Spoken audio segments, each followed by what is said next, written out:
सभी को आज का सुप्रभात। हम इसके पूर्व की वीडियो में समास जानने की महत्वपूर्ण बिंदुओं पर वार्तालाप किए थे। आज मैं समास की भेदों को कैसे परिभाषित करते हैं यह बताने जा रहा हूँ। आप लोग पूरी तरह से श्यामपट को ही देखेंगे। सबसे पहले मैंने लिखा है परमेश्वर। देखते हैं यहाँ पर एक पद है परम। अब पद का मतलब समझ रहे हो कि यह क्या बोल रहे हैं। अगर पूर्व के वीडियो आपने देखा होगा तो मैंने बताया है कि वाक्यों में प्रयुक्त शब्दों को पद कहते हैं। तो यहाँ पर परम पद है और दूसरा है परम जोड़ ईश्वर। ईश्वर बन गया परमेश्वर। यहाँ पर परम का अर्थ है श्रेष्ठ, और श्रेष्ठ जो है व्याकरण की दृष्टिकोण से विशेषण है। विशेषण, क्योंकि विशेषण की परिभाषा आपने सीखा है, संज्ञा और सर्वनाम की विशेषता बतलाने वाले शब्द को विशेषण कहते हैं। और यहाँ पर ईश्वर जो है यह विशेष है। विशेष मैंने पूर्व में ही बताया है कि विशेषण जिसकी विशेषता बतलाता है उसे विशेष कहते हैं। तो विशेषण यहाँ पर ईश्वर की विशेषता बतला रहा है, अतः यह विशेष है। अर्थात यहाँ पर हम देखते हैं कि विशेष और विशेषण की प्रधानता है। तो जिन समासिक शब्दों में विशेष और विशेषण की प्रधानता होता है उसे व्याकरणविदों ने कहा कर्म धारय। कर्म धारय समास। जिन समासिक शब्दों में विशेष और विशेषण की प्रधानता हो उसे हम कर्मधारय समास कहते हैं। लेकिन यहाँ पर जो मैंने दो पदों के बीच में जोड़ का चिन्ह दिया है वह बिल्कुल गलत है।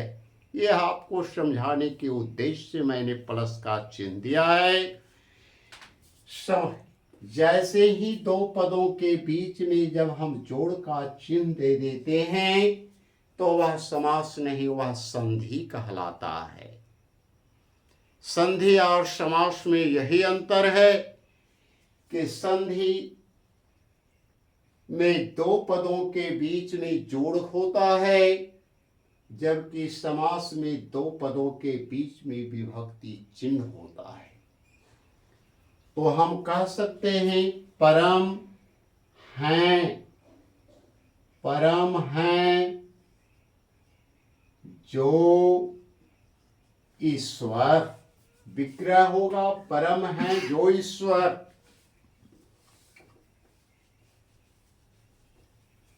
विग्रह इसका करेंगे परम हैं जो ईश्वर।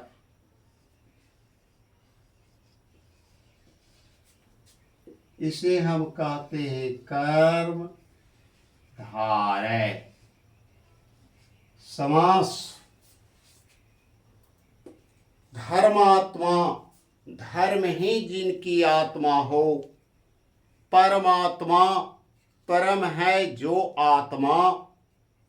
तो इस प्रकार से आपने देखा कि एक समासिक शब्द में विशेष और विशेषण की प्रधानता होती है। तो जहाँ विशेष और विशेषण की प्रधानता हो उसे हम कर्मधारय समास कहते हैं। दूसरा शब्द पर हम विचार करते हैं। हमने बताया था कि समासिक शब्दों में दो पद होता है। शुरू वाले को पूर्व पद कहते हैं और द्वितीय खंड वाले को हम उत्तर पद कहते हैं। इसमें भी दो पद है। पहला है देश और दूसरी तरफ है भक्ति। भक्ति यहां पर हम कह सकते हैं देश के लिए, देश के लिए भक्ति। देशभक्त तो देश का भक्त।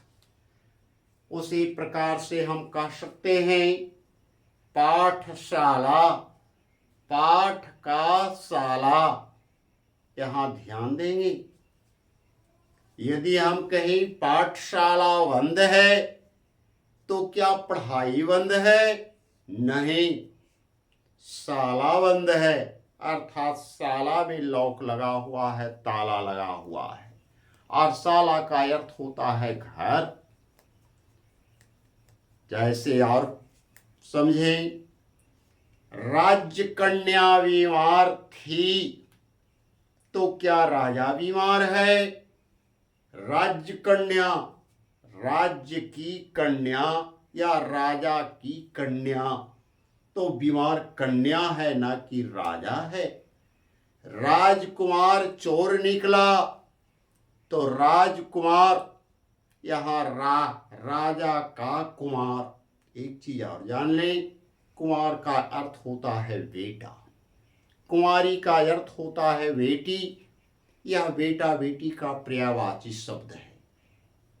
राजकुमार राजा का बेटा, तो राजकुमार बीमार है तो राजा बीमार नहीं है, कुमार बीमार है, बेटा बीमार है। इस प्रकार से यहाँ देखें, देश के लिए भक्ति, तो यहाँ भक्ति की प्रधानता है। जिस प्रकार से राज्य कन्या में कन्या की प्रधानता है। काठ फोड़वा, काठ को फोड़ने वाला, तो काठ की प्रधानता नहीं, फोड़ने वाला का है।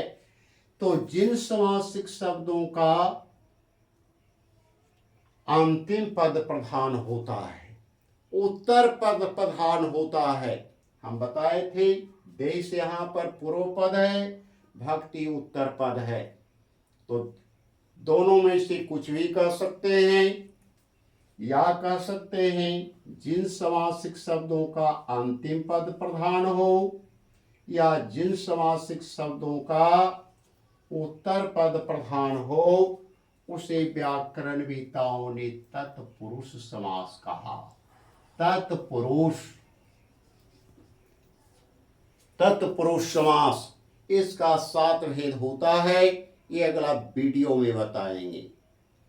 उसी प्रकार से यहाँ है दाल भात। यहाँ देखते हैं दोनों पद संज्ञा है। आपको समास में ऐसा शब्द मिलेगा, दोनों पद संज्ञा होगा, या दोनों पद सर्वनाम होगा, या दोनों पद विशेषण होगा, या दोनों पद क्रिया होगा। जैसे हम कहें मैं तुम, दोनों पद सर्वनाम है, मैं और तुम। दाल भात, दाल और भात, दोनों पद कर्म है।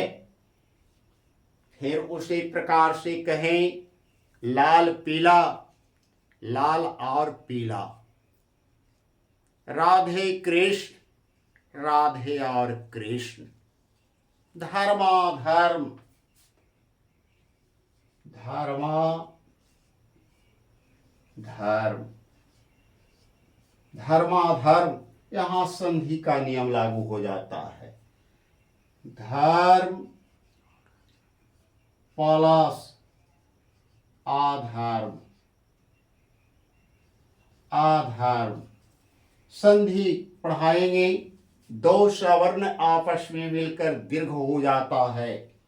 अ प्लस अ बराबर हो जाता है आ। और नियम कहता है संधि में कि दो वर्णों के मेल से जो विकार उत्पन्न होता है उस विकार वाले वर्ण की मात्रा को प्रथम खंड के अंतिम अक्षर पर जोड़ देते हैं और द्वितीय खंड के प्रारंभिक अक्षर को समाप्त कर देते हैं। तो यहाँ पर है धर्म, आ की मात्रा आकार, धर्मा हो गया, इधर हो गया धर्म, धर्माधर्म। धर्म और अधर्म, पाप पुण्य, पाप और पुण्य, लाभ हानि, लाभ और हानि, लोटा डोरी, लोटा और डोरी। यहां देखते हैं दोनों पद की प्रधानता है। यदि हम कहें माता पिता में किनकी प्रधानता अधिक है तो इस प्रश्न का उत्तर देने में हम लोग संकोच में पड़ जाते हैं, दुविधा में पड़ जाते हैं, द्वंद्व में पड़ जाते हैं। तो जहां पर समास में किस पद की प्रधानता है इसका उत्तर देते वक्त द्वंद्व की स्थिति आ जाए तो व्याकरणविदों ने उसे द्वंद्व समास कहा। इसका विग्रह होगा रोटी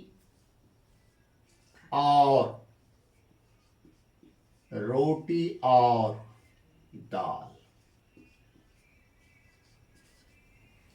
जिन समासिक शब्दों का दोनों पद प्रधान होता है उसे हम द्वंद्व समास कहते हैं।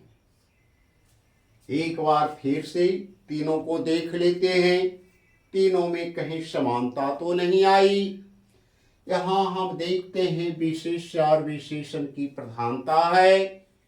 जिन समासिक शब्दों में विशेष्य और विशेषण की प्रधानता होता है उसे हम कर्मधारय समास कहते हैं। यहां मैंने देखा अंतिम पद की प्रधानता है, तो जिन समासिक शब्दों का अंतिम पद प्रधान होता है उसे हम तत्पुरुष समास कहते हैं। यहां हमने देखा दोनों पद की प्रधानता है, तो जिन समासिक शब्दों का दोनों पद प्रधान होता है उसे हम द्वंद्व समास कहते हैं। तीनों में कहीं कोई समानता नहीं है।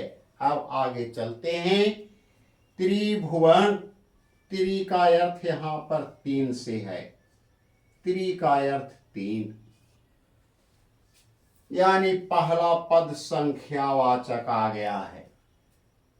जहां भी पहला पद संख्यावाचक आ जाए तो उसे हम द्विगु समास कहते हैं। इसका परिभाषी कहा गया कि वैसा समासिक शब्द जिसका पहला पद संख्यावाचक हो उसे हम द्विगु समास कहते हैं। त्रिभुवन तीन,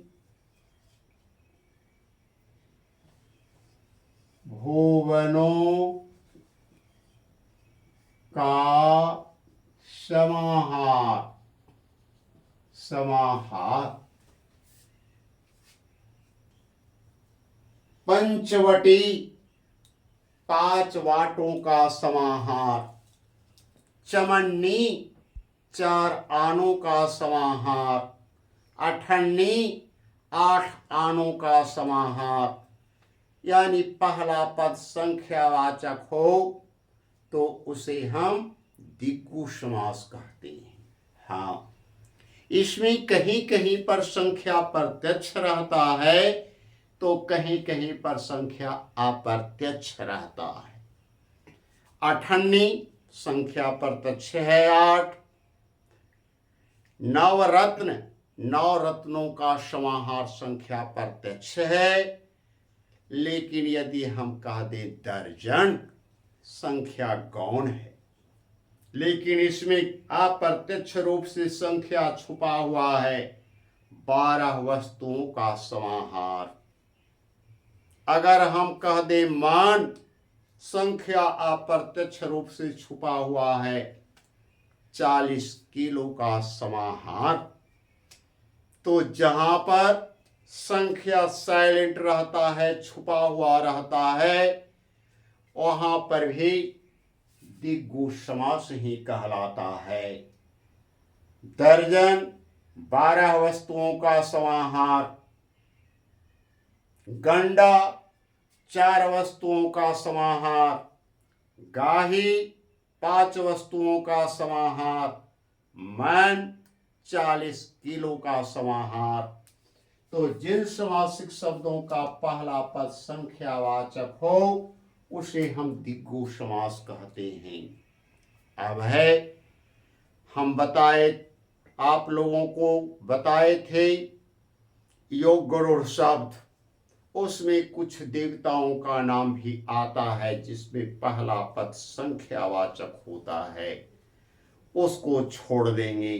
जैसे एक दंत, चतुरानन, दशानन, जहां पर अपने सामान्य अर्थ को छोड़कर विशेष अर्थ देने वाला का बोध हो जाए, वह आपको दिग्गु का उदाहरण नहीं होगा। अतः यहाँ पर इस चीज को ध्यान रखेंगे कि कहीं योग रूढ़ शब्द का तो उदाहरण नहीं है। योग रूढ़ शब्द को छोड़कर कोई भी शब्द चला आए और पहला पद संख्यावाचक हो तो आंख मूंद कर समझिए कि वह दिग्गु का उदाहरण है। अब आगे चलते हैं। यथाशक्ति देखते हैं, पहला पद यथा है और यथा के बारे में बताए हैं कि वह अविकारी शब्द है, अव्यय शब्द है। जिन समासिक शब्दों का पहला पद अव्यय हो उसे व्याकरणवेताओं ने अव्ययी भाव समास कहा। जिन समासिक शब्दों का पहला पद अव्यय हो उसे हम अव्ययी भाव समास कहते हैं। यथाशक्ति, इसके विग्रह में द्वितीय खंड पहले चला जाता है। शक्ति के अनुसार, शक्ति के अनुसार। यथासंभव, संभव के अनुसार। यथासाध्य, साध्य के अनुसार। लेकिन एक चीज और ध्यान देंगे, इस समासिक शब्द का पहला पद यदि आ हो या आ हो तो आंख मूंद कर समझेंगे कि यह भी अव्ययी भाव समास ही है। आजीवन, जीवन भर। आमरण, मरण तक। जिन समासिक शब्दों का पहला पद आ हो या आ हो और वह भी अव्ययी भाव समास ही ज्यादातर होता है। कहीं कहीं अपवाद हो सकता है लेकिन 90% वह अव्ययी भाव समास का उदाहरण होगा। लेकिन आजीवन, आमरण दोनों में मैंने आ देखा, आ अभी नहीं देखे हैं। अब कहते हैं अज्ञात, जिसका विग्रह होगा नहीं ज्ञात। अज्ञात, असंभव, नहीं संभव। अनजान, नहीं जाना पहचाना। यह सभी दोनों अव्ययी भाव समास का उदाहरण है। हाँ, अव्ययी का ही एक और उपभेद है जिसको हम नए समास कहते हैं। यदि नहीं का बोध हो जाए तो उसे हम नए समास भी कहते हैं। लेकिन आप लोग को समास 6 ही पूछता है। 7वां में नए, अगर वैकल्पिक प्रश्न है और वैकल्पिक में आ गया कोई समासिक शब्द और यदि उसको विग्रह करते हैं और नहीं का बोध हो जाता है और विकल्प में नए लिखा हुआ है तब वहां पर आप अव्यय नहीं दे के नए समास बताएंगे। लेकिन जब नए समास देगा तो अव्यय ऑप्शन में नहीं होगा, और यदि अव्यय दे देगा तो नए ऑप्शन में नहीं रहेगा। यानी जिन समासिक शब्द का पहला पद आ हो उसे हम नए समास कहते हैं, जिसे हम परिभाषा की तौर पर लिखते हैं कि वैसा समासिक शब्द जिससे नहीं का बोध होता है उसे हम नए समास कहते हैं। एक बार पुनः सब देखते हैं, कहीं टकरा तो नहीं रहा है परिभाषा। यहां देखते हैं विशेष्य और विशेषण की प्रधानता कर्मधारय समास।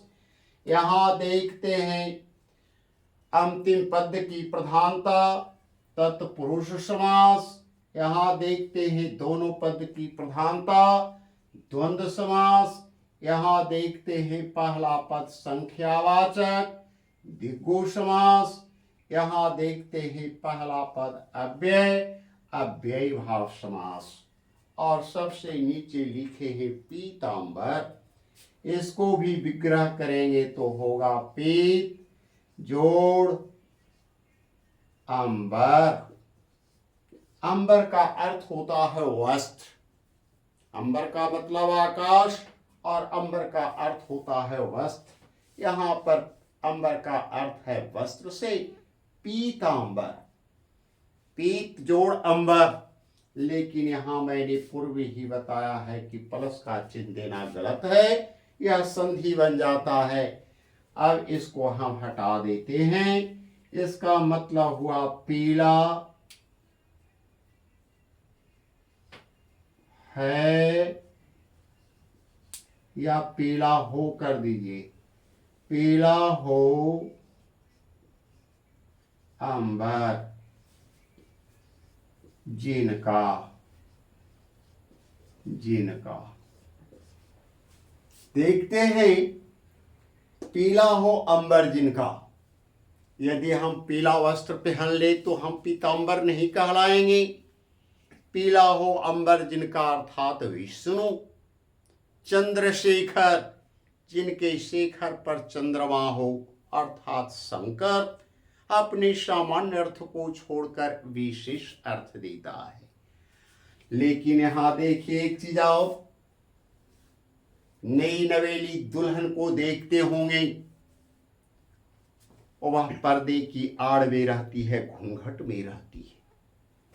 उसी प्रकार से यह भी पर्दे की आड़ में है, दिखाई कुछ देता है, अर्थ कुछ और निकलता है। अर्थात दुल्हन के समान इनका भी स्वभाव है। इसीलिए व्याकरणवेताओं ने इसे कहा बहु व्रीहि समास। परिभाषा इसे दे सकते हैं वैसा समासिक शब्द जो अपने सामान्य अर्थ को छोड़कर विशेष अर्थ ग्रहण करता है उसे हम बहुव्रीहि समास कहते हैं। योगरूढ़ का टोटल उदाहरण या देवताओं का कहें प्रवाची शब्द आपको बहुव्रीहि समास का उदाहरण है।